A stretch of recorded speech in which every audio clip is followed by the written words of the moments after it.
Assalamualaikum warahmatullahi wabarakatuh. Alhamdulillah wassalatu wassalamu ala Rasulillah wa ala alihi wa ashabihi wa man tabi'ah. Amma ba'd. Hadirin hadirat yang dirahmati Allah, kajian tafsir kita malam ini akan membacakan ayat ke-14 daripada surat Al-Ahzab. Surat Al-Ahzab ayat 14. Di ayat 13-nya sebelumnya Al-Quran ada Allah membicarakan tentang orang-orang munafik yang menggoda, yang mengajak penduduk Madinah untuk tidak ikut perang bersama Rasulullah sallallahu alaihi wasallam, sehingga ada orang-orang yang lemah imannya sampai meminta izin kepada Nabi untuk bisa pulang atau tidak berperang bersama Nabi pada waktu itu. Alasannya bahwa rumah mereka tidak ada yang menjaga, rumah mereka terbuka kepada siapapun, tidak ada yang mengawal menjaga rumah. Jadi mereka ingin pulang untuk jaga rumah, jangan kehilangan ini dan itu.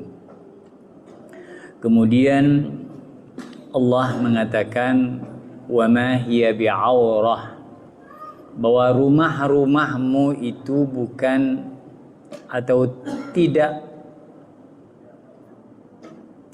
terpelihara. Rumah itu tidaklah bebas. Rumah itu tidaklah terbuka bagi siapapun. Itu hanya alasan. Yuriduna illa firara. Orang yang menjelang pertempuran ingin minta pulang, itu tidak lain ingin lari. Lari dari pertempuran karena melihat musuh. Kenapa kemudian orang munafik melihat musuh pulang? Artinya bahwa salah satu sifat munafik itu adalah pengecut. Pengecut. Jadi ini masih ada lanjutan ayat Al-Quran tentang sikap orang munafik yang pengecut. Di ayat 14 kita membaca, walau dukhilat alaihim min aqtariha ثم سئلوا الفتنة لأتوها وما تلبثوا بها إلا يسيرا. Seandainya atau kalau Madinah itu diserang dari segala penjuru, min aqtariha, thumma su'ilul fitnah, kemudian orang yang menyerang itu akan meminta keluar daripada agama Islam, la atauha, tentu mereka akan melaksanakannya. Wa ma talabbathu biha illa yasira, dan mereka tidak bertahan untuk tidak murtad kecuali sebentar saja tidak murtad, tapi akhirnya murtad juga. Artinya mereka kalau pulang ke rumah dan di rumah misalnya dikepung juga oleh musuh karena sudah seperti orang yang dikalahkan, tentu musuh-musuh itu akan memaksa orang untuk menggantikan agamanya. Orang-orang munafik tentu akan sangat mudah menggantikan agamanya karena orang penakut, hanya dengan sekali gertak sudah. Begitulah orang yang penakut dari kalangan munafik. Wa ma talabbathu illa biha illa yasira. Mereka tidak bertahan untuk murtad itu melainkan dalam waktu yang sangat singkat. Apakah mereka akan lama bertahan dalam iman? Enggak bisa. Dia akan segera murtad jika dia dipaksakan oleh orang lain. Tapi berbeda dalam sejarah itu berbeda dengan sahabat-sahabat Rasulullah SAW yang kuat imannya. Betapa mereka disiksa habis-habisan, bahkan dibunuh, tetapi tidak pernah menggantikan agamanya. Dan apa yang terjadi di awal Islam adalah syahidah pertama, Sumayyah, orang perempuan. Kemudian ada suaminya yang bernama Yasir. Mereka itu dianiaya sampai mati, tapi mereka tidak merubah agamanya. Kemudian ada anaknya. Baik sedikit ada pelajaran daripada setelah kita baca dari orang munafik seperti ini. Kalau dipaksa atau kalau disuruh tukar agama, cepat-cepat tukar. Tapi kalau sahabat Rasulullah tidak demikian. Maka kita sebut tadi adalah ada seorang ayah yang bernama Yasir, atau kita tulis besar Yasir. Ada istri bernama siapa? Sumayyah. Ada anak bernama Ammar bin Yasir. Orang ini ada catatan sejarah penting dari orang ini. Yasir, Sumayyah disuruh balik agama oleh orang-orang kafir, dan kalau tidak salah juga Abu Jahal terlibat. Mereka sampai dibunuh. Sumayyah ini cara dibunuh oleh orang kafir, orang musyrik pada waktu itu, dengan ditusuk tombaknya di kemaluan sehingga tembus ke atas. Begitu caranya. Yasir demikian juga. Anak tidak. Anak bagaimana? Anak berdusta. Di saat dikatakan baliklah ke agama Latta dan Uzza, kemudian Ammar mengatakan ya di mulutnya saja dan selamat daripada pembunuhan seketika pada waktu itu. Dalam kasus ini ada dua hukum. Di saat orang dipaksa merubah agama, kemudian kita tidak merubah seketika dan juga tidak berbohong, seperti anak ini, anaknya itu dibolehkan dan bukanlah mati konyol. Sementara Ammar ini berbohong, kemudian dia ketakutan karena tidak dibunuh karena berbohong. Ya oke, saya sudah tukar agamanya. Padahal dia berbohong, sehingga dia melapor ke Rasulullah SAW dan turun ayat yang membenarkan bahwasanya cara yang demikian boleh juga. Saya akan tanya, mana di antara dua bentuk mempertahankan akidah dalam kasus ini? Yasir, Sumayyah tidak merubah kata-katanya sehingga dia dihukum dibunuh mati. Satu. Yang kedua, anaknya berbohong. Dia mengatakan sudah berubah di lidahnya saja, tapi hatinya masih tetap, sehingga selamat. Kalau kita bagi dua peristiwa ini, mana yang lebih bagus? Mana? Ammar. Sebagai siasat. Tapi maksudnya ingin kita penilaian yang ada di kita, mana yang lebih bagus? Ammar. Ya. Tapi banyak ulama yang mengatakan bahwa orang yang mempertahankan agama sehingga meninggal dunia atau syahid itu lebih bagus. Bagus di mana? Syahidnya itu. Ammar kan tidak syahid pada waktu itu, walaupun itu bagus juga. Tapi ini dua yang bagus, mana yang lebih? Jadi kalau kita menilai mungkin kita nilai kita berbohong, kemudian kita itu selamat dan kita itu bisa. Juga boleh.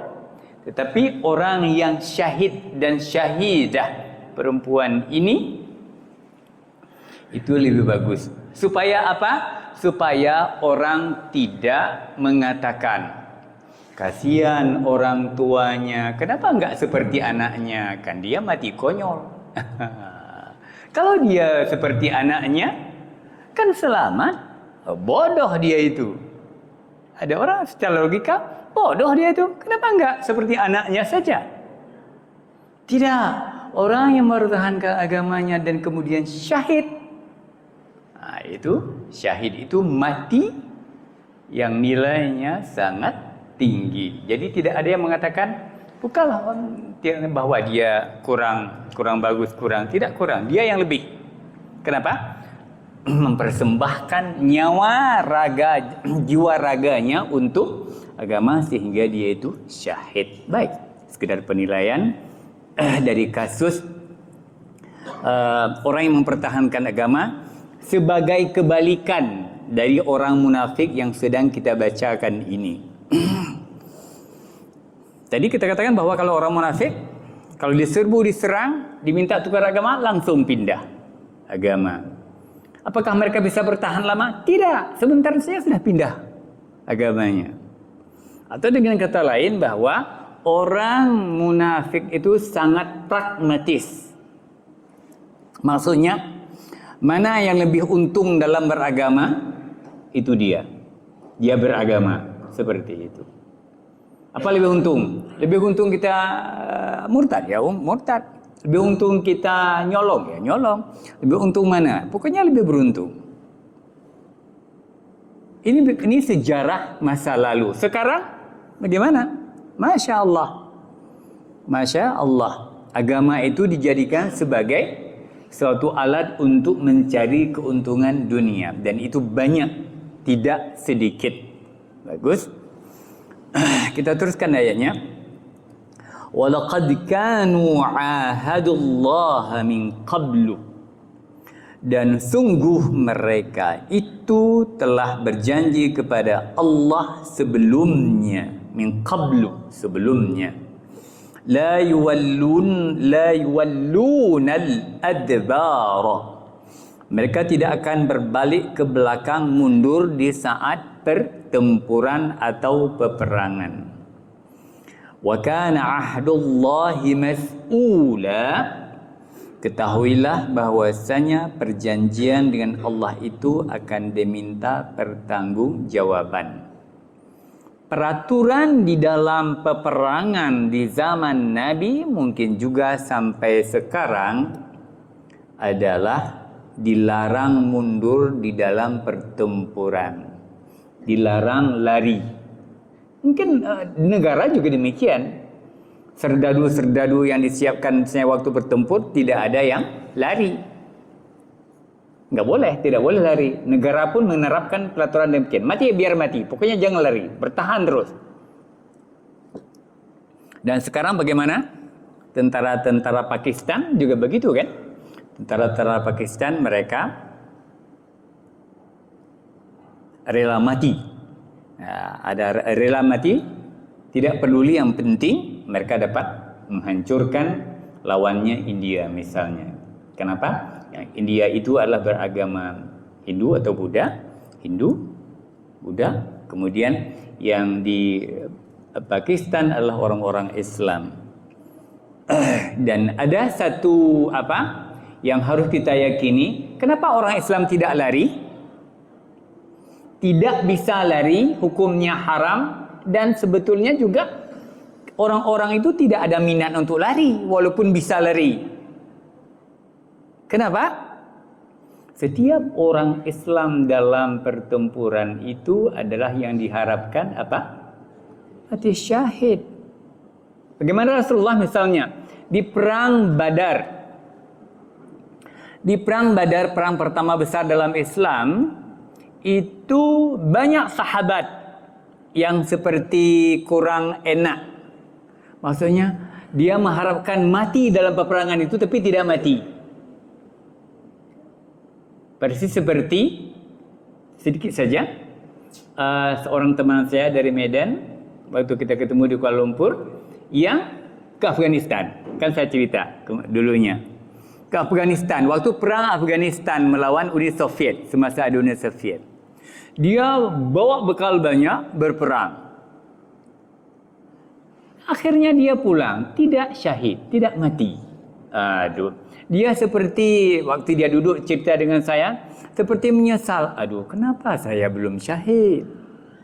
Siapa tahu nanti saya berangkat lagi bisa syahid. Berangkat lagi, siapkan lagi, pergi sekali lagi. Dia kemudian seperti diusir oleh pasukan.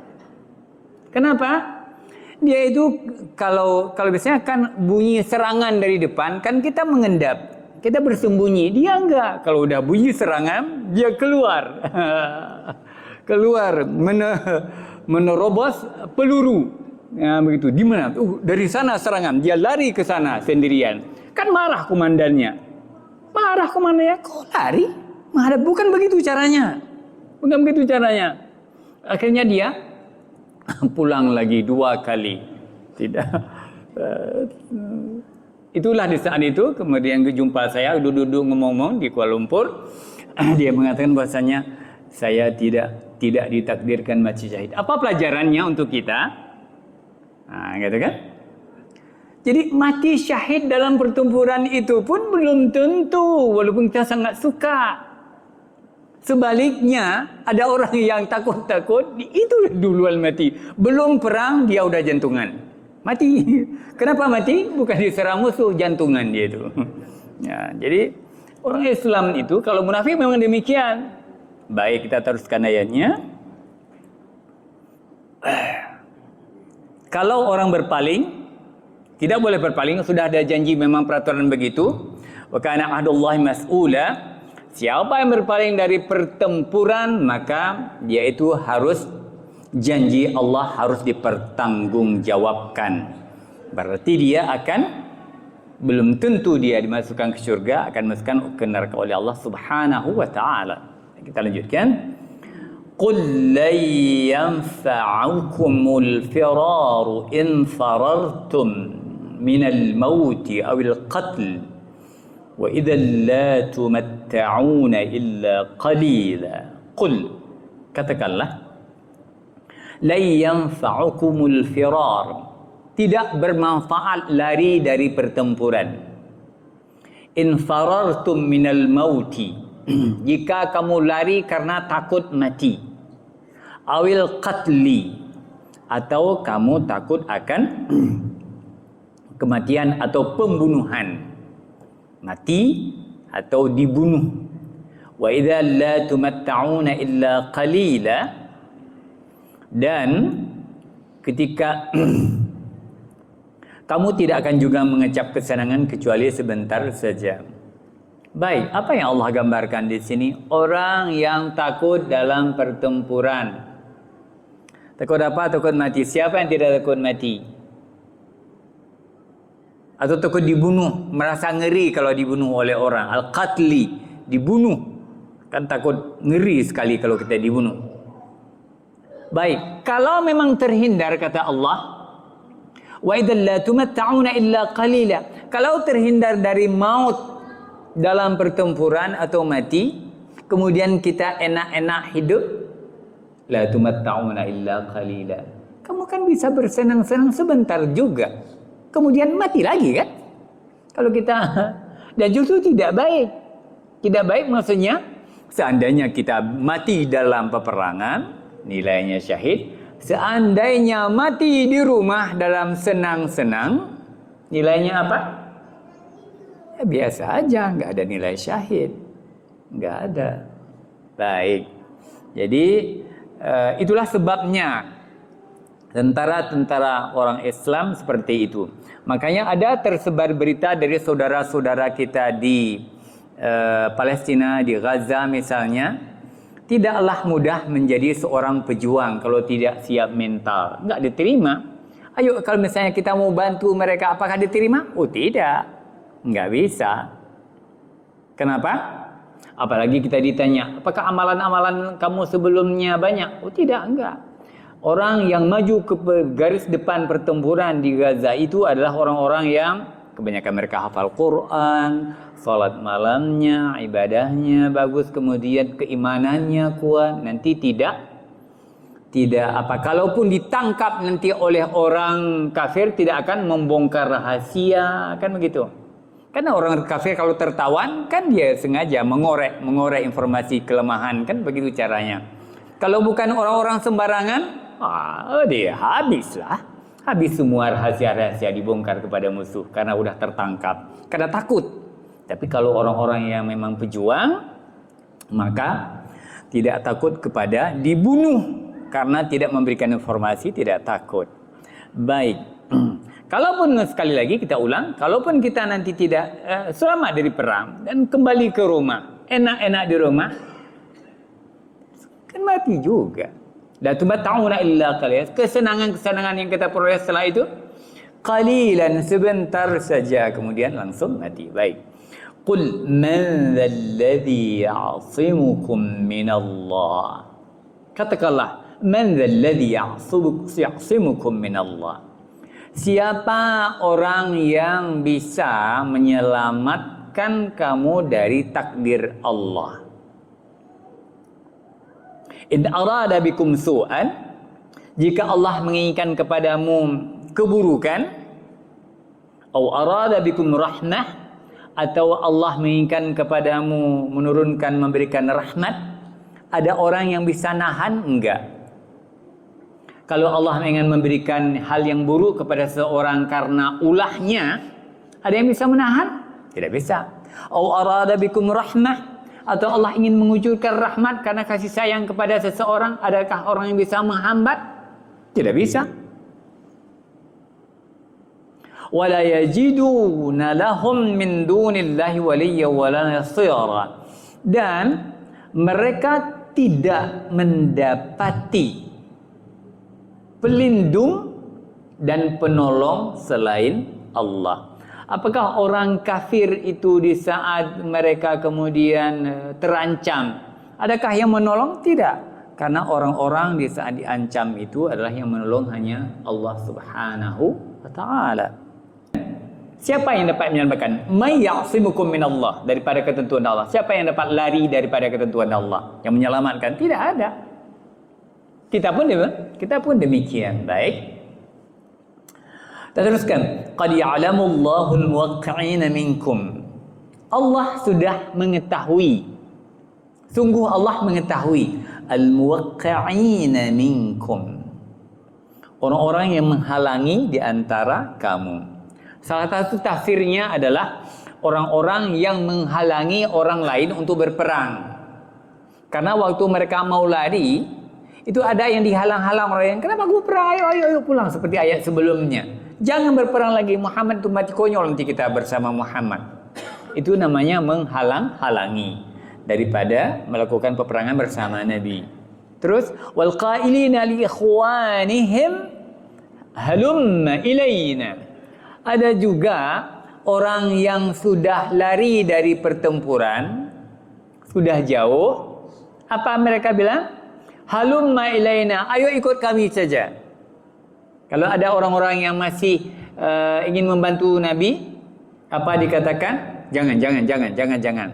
Kalau mereka sudah pergi jauh, mereka malah mengajak, ayo ikut kami saja, jangan ikut Nabi. Ikut kami saja katanya. Kemana? Pulang kampung. Wala ya'tuna al-ba'sa illa qalila, dan mereka itu tidak mendatangi peperangan melainkan sebentar saja. Ini sekali lagi Allah gambarkan orang munafik dengan tantangan besar, yaitu peperangan. Akan tapi seperti kita katakan bahwasanya orang munafik sejak zaman Nabi sampai zaman sekarang, mereka itu selalu pengecut, tidak berani. Cuman pengertiannya nanti sangat luas, insyaallah. Kalaupun mereka akan berjuang, illa qalila, sedikit, kecuali sedikit atau sebentar saja. Kalaupun berperang, sekedar. Dan berperang pun kalau orang pengecut mana di depan. Seperti orang yang kita sebut tadi dari Sumatera Utara, dia nggak mau berperang di belakang, dia itu ke depan. Tapi kalau orang munafik selalu di belakang, jakah leu ke untuk ilungnya. Contohnya mana? Orang kafir mana? Abu Jahal kan berangkat ke Badar. Abu Lahab tidak berani, tinggal di rumah. Ini persis seperti ayat ini. Yang berangkat ke perang Badar, perang pertama bersama Nabi tahun 2 Hijrah itu Abu Jahal. Padahal 2 Abu itu kan, Abu Jahal dan Abu Lahab. Pergi? Enggak pergi. Tapi beliau nguping. Cek informasi bagaimana. Kalah menang, kalah menang, kalah menang. Kemudian ada pembantu Abbas yang mengatakan, menang. Dia sangat marah. Artinya begini. Beliau misalnya takut kepada peperangan Badar. Dan benar juga bahwa Abu Jahal mati di perang Badar, perang pertama itu. Dan Abu Jahal itu adalah Fir'aun Arab. Fir'aun ada 2. Fir'aun Mesir itu memang Ramses, dan Fir'aunnya Arab yaitu Abu Jahal mati. Berarti kemudian kita mengatakan, wow, selamatlah Abu Lahab. Tidak. Di hari itu juga. Misalnya hari ini selesai pertempuran, berita sudah datang ke Abu Lahab tentang kalahnya dan matinya Abu Jahal. Kemudian beliau emosi, sehingga si tuan daripada budak itu, karena beliau ingin membunuh orang yang mengatakan bahwa orang kafir itu kalah dan Muhammad menang, dia enggak setuju, akan dipukul, maka dibalas oleh majikannya. Dibalas apa? Orang perempuan mungkin ngambil kayu, kayak kita gagang sapu, di kepalanya sedikit keluar darah itu menjadi nanah dalam seketika. Kemudian di mana kena yang menetes langsung tembus, busuk semua. Seberapa lama busuk? Kata orang sampai sekarang. Kata orang, ada orang yang sudah datang ke kuburan dekat Abu Lahab yang bentuknya tumpukan batu. Karena Abu Lahab kan tidak dikuburkan. Karena busuknya itu kan enggak lama hidup. Berarti langsung setelah selesai perang Badar, beliau sakit dan mati. Takut daripada kematian di perang Badar, mati juga, kan persis seperti ayat yang sedang kita baca. Mati. Kalau di sana mungkin dia akan menjadi pejuang orang kafir. Kalau ini di rumahnya mati, mana jadi pejuang orang kafir dia itu? Jadi hina. Siapa yang membunuhnya? Sebagai penyebab si perempuan itu yang mengetok kepalanya sedikit dengan kayu, keluar darah, sebagai sebab saja. Kemudian Allah mematikan dia dengan sebab itu. Kemudian membusuk, seluruh keluarga lari. Kemudian di tempat dia tidur itu enggak bisa dikuburkan karena sudah udah bau. Kemudian akhirnya disiram dengan pasir, dan di atas pasir itu dilemparkan batu sampai sekarang masih. Dan kata orang yang pernah datang, termasuk di video banyak itu masih berbau busuk sampai sekarang. Seperti bau busuknya makam Kamal Atatürk. أشحة عليكم فإذا جاء الخوف رأيتهم ينظرون إليك تدور أعينهم كالذي يغشى عليه من الموت. أشحة عليكم, mereka itu kikir kepadamu, umat Islam atau Nabi Muhammad. Kikir apa? Kikir tidak mau membantu. Kikir. Membantu dengan apa? Membantu dengan ikut berperang. Atau membantu dengan mengeluarkan sumbangan atau membantu dengan pikiran. Jadi semua kikir, apapun tidak ada. Orang munafik zaman itu enggak ada yang mau menolong Nabi. Karena memang orang munafik itu kikir. Ya. Orang munafik kikir enggak? Kikir orang munafik di negeri ini kalau ada. Bagaimana orang munafik negeri ini kalau ada? Kalau ada, dia itu akan menjadi orang yang kerjanya hanya mengambil harta rakyat. Kemudian dia tidak membagi lagi ke rakyat. Dia tumpuk untuk diri sendiri. Begitu biasanya orang munafik. Kikir. Jadi Al-Quran mengatakan munafik itu kikir. Tidak mau berbagi. Fa'idha ja'al khawfu, maka ketika orang munafik itu mengalami ketakutan di saat pertempuran misalnya, ra'aitahum, kamu melihat mereka, yanzuruna ilaika taduru a'yunuhum, melihat kepadamu, taduru berputar, a'yunuhum mata mereka. Mata mereka bahasa Arab apa? Berputar. Bahasa Indonesia, bahasa Acehnya mata seso, tiga tahu berputar. Di saat mereka ketakutan. Karena apa? Kenapa matanya begitu? Sangat takut. Orang yang tidak takut itu biasa aja. Tapi orang yang tidak takut menoleh sana sini, menoleh sana sini, menoleh sana. Kenapa? Takut sekali. Jadi Allah mengatakan bahwasanya mereka sangat ketakutan. Idza ja'al khaufu, jika ada ancaman yang menakutkan. Tentu ini hubungannya dengan peperangan. Kalau memang diserang, mungkin ada ya. Ada yang di video di awal serangan di Palestina kan ada pihak musuh yang menangis terseduh-seduh kan, melihat letusan-letusan itu, serangan-serangan, mereka menangis habis-habisan. Tentara Israel ini menangis. Itu ada tuh. Di video ada tentara Israel menangis, apalagi tentara perempuan ketakutan. Padahal mereka dididik untuk tidak takut, tapi ketakutan. Seperti dalam ayat ini. Melihat dengan mata yang berputar. Sebentar. Taduru a'yunuhum kalladhi yughsha 'alaihi minal mauti, seperti orang yang mau mati. Orang yang mau mati itu adalah orang yang mati gelisah, bukan mati apa? Mati dengan tenang, bukan. Orang yang mati gelisah bagaimana? Dulu kita mendengar ada orang Cina mati katanya. Gelisah sehingga terbanting-banting. Maka dikurung katanya, wallahu a'lam, ini belum betul benar. Katanya dikurung dalam kamar dan itu akan terpelanting ke sana kemari. Karena kekafirannya. Baik. Jadi orang yang munafik menghadapi perang takut seperti orang mau mati. Matanya seperti orang mau mati. Fa idza dhahabal khaufu, apabila sudah tidak ada yang menakutkan lagi, apa yang mereka lakukan? Mereka mencaci kamu dengan lidah yang tajam. Nah, itu dia. Di saat ketakutan minta tolong seperti orang yang mau mati. Tolong. Tapi kalau mereka terbebas daripada ancaman maut, ya mereka ngomong sana sini dan sebagainya, ngomong enggak benar dan sebagainya. Tidak yang benar. Selalu menyerang orang lain.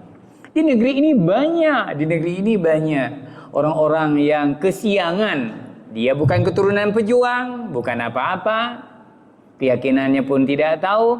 Kemudian kalau ada orang-orang benar, dia hanya siap mencaci saja. Masya Allah. Enggak benar orang ini. Salaqukum min hidadin asyihatan 'alal khairi. Mereka itu bakhil di dalam berbuat kebaikan, tidak mau berbuat kebaikan kepada orang lain. Ulaika lam yu'minu.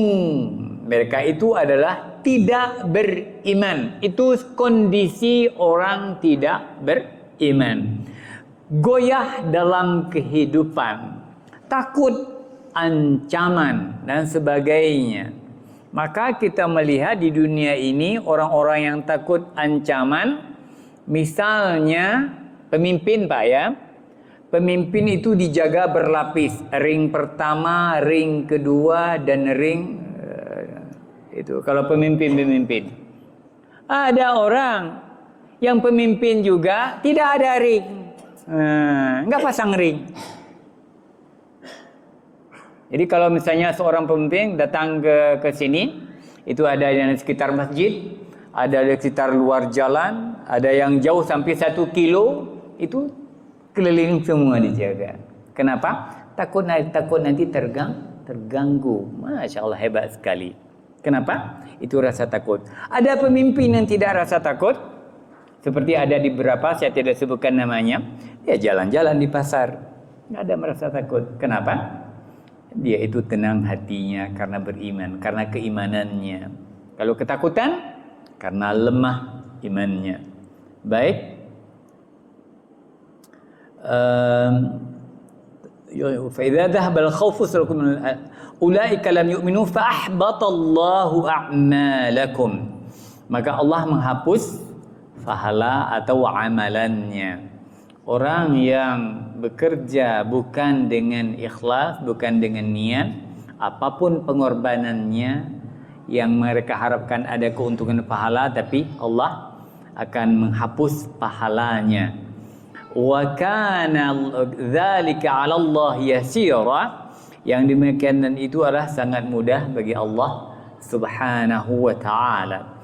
Hadirin hadirat dirahmati Allah Subhanahu wa taala, bahwasanya di saat Al-Qur'an menggambarkan bagaimana kehidupan munafik, dan ini munafik sedang berada di dalam peperangan, maka orang munafik itu dilarang. Kalau kita tahu dia nggak boleh ikut bertempur, tidak boleh, karena orang munafik itu kalau dia merasa terancam, lari, tetap terlari. Nah, itu orang munafik zaman Nabi seperti zaman sekarang. Baik, sekarang kemudian sedikit pengalaman, pelajaran untuk kita yang sedang hidup di zaman sekarang. Sekarang pun sebetulnya medan jihad itu besar, Pak, dan kita tidak boleh lari. Apa salah satu medan jihad yang kita tidak boleh lari? Di samping kita mengamalkan ajaran agama seperti ini, tapi ingatlah bahwasanya ajaran agama Islam kita akan hilang sedikit demi sedikit. Kapan? Di saat kita tidak melibatkan diri semua atau sebahagian di dalam memperjuangkan agama Islam. Mungkin orang bertanya, apa yang harus kita perjuangkan? Perjuangan Islam sekarang adalah banyaknya orang yang meninggalkan Islam, itu kan. Sekarang apa yang terjadi dengan agama? Banyaknya orang yang meninggalkan agama. Kok Bapak tahu? Taunya karena mereka tidak lagi memakai agama di dalam kehidupan. Agama misalnya melarang korupsi, katakanlah, dan itu yang dia lakukan. Agama dilarang membunuh, dilarang mengkriminalisasi orang, itu yang dilakukan. Berarti, Masya Allah. Dan Bapak, media kita telah penuh dengan apa? Dengan orang-orang yang mengurus negeri, dan Masya Allah, mereka semua tidak tahu siapa yang masih selamat, yang tidak mengeruk dari rakyat. Kita tidak tahu siapa, karena dari paling tinggi sampai paling bawah, Masya Allah. Jadi perjuangan apa kemudian? Perjuangan kita perlu menanamkan akidah, syariah, akhlak kepada generasi sekarang. Apa yang kita buat? Memperkuat pendidikan, dan itu harus mendapat sokongan dari semuanya.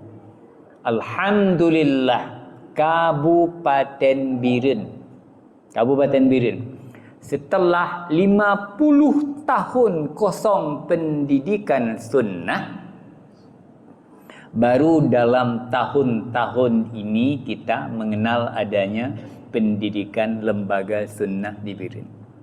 Di belakangnya, sebelum kita, tidak ada. Seberapa lamanya? Sekitar 50 tahun. Enggak ada pernikahan sunnah di Biren. Dulu ada di Simpang 4 atau di Mincak Merak dan sebagainya. Semasa Profesor Hasbi As-Siddiqi berada di Biren dulu. Lama sekali. 50 tahun. Makanya orang-orang sekarang memakai kita mari berpartisipasi di dalam dunia pendidikan dengan memberikan motivasi dan sebagainya, dengan menyerahkan anak kepada dunia pendidikan Islam, kemudian menyokong lembaga-lembaga, termasuk kita atau saya katakanlah yang juga ikut dalam mengembangkan itu. Dan jika ada yang diperlukan, mari kita saling bantu membantu sehingga Islam ini kuat adanya. Demikian kajian tafsir kita, membacakan ayat-ayat Al-Quran, mengkaji setiap perilaku manusia termasuk munafik di sini. Semoga kita lebih paham bagaimana Allah membeberkan apa yang terjadi pada manusia dengan segala sifatnya. Demikian saja, subhanakallahumma bihamdik, asyhadu an la ilaha illa anta, astaghfiruka wa atubu ilaik. Assalamualaikum warahmatullahi wabarakatuh.